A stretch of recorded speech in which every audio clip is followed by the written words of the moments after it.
If you do not give your money direction, it'll run away from you. It's really just that simple.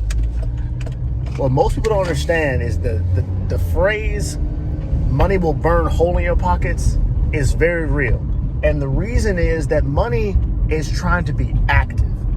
Unlike all of us trying to relax, money's trying to get to work. Money's trying to do things, whether it be buying goods or going to recruit more dollars. It's trying to be active.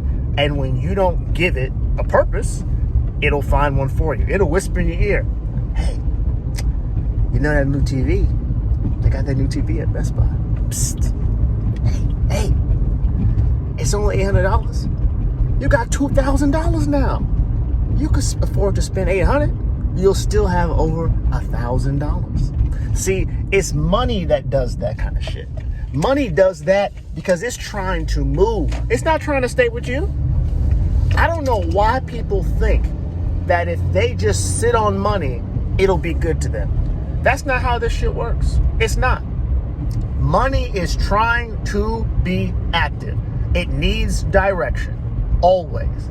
And you see, what happens is we often don't have a big enough purpose for why we're trying to get better with finances. We say things like, I want to have savings. How much? Why are you going to save? Then what? Are you just going to spend all the money over your savings? Like, we don't have plans. That's the problem. And when we don't have plans, money runs away quick. You got to have a reason why you're doing this. For me, money is a tool to buy my time back.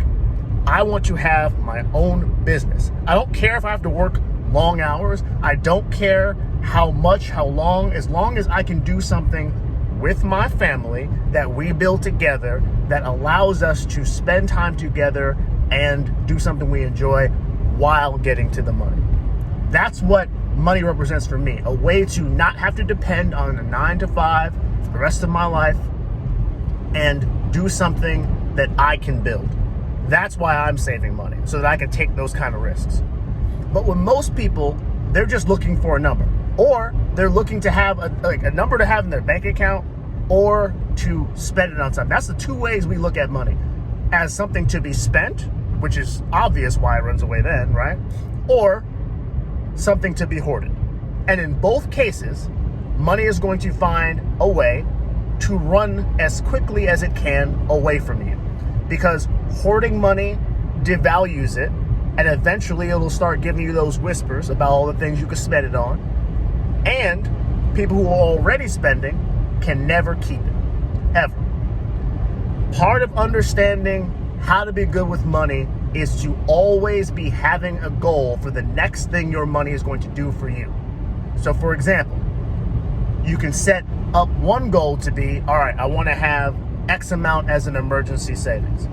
Then the next goal can be, all right, I want to be putting X amount into a retirement fund. All right, once I got that straight, what's the next goal? Okay, the next goal is I want to save X amount to start my own business. All right, I want to save X amount so I can take care of this thing over here, this thing over there.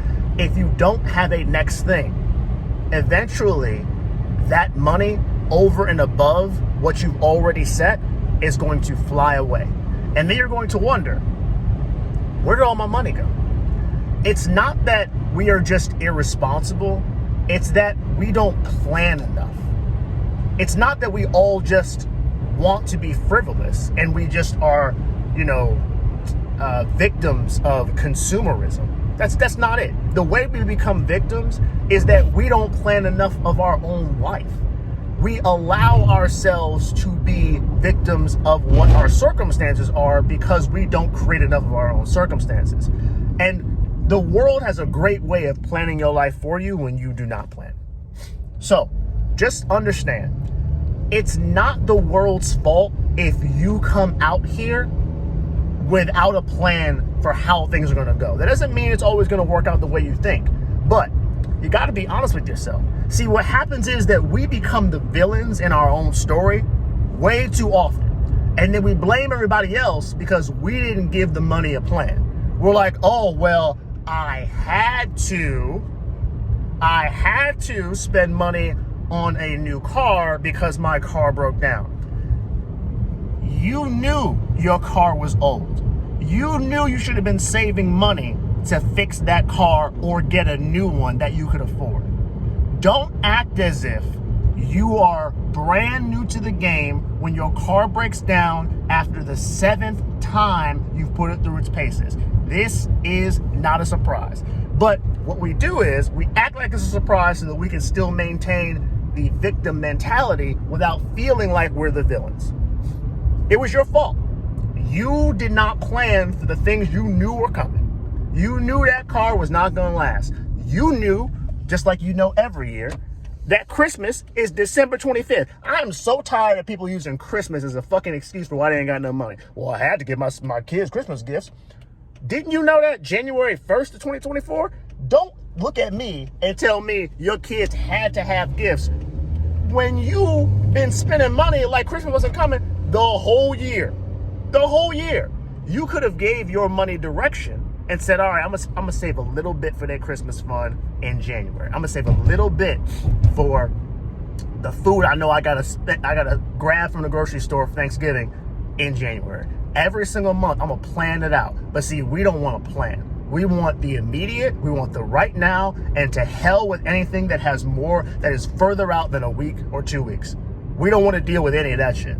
And because of that, money runs from us. Because money knows you ain't worthy. You ain't worthy.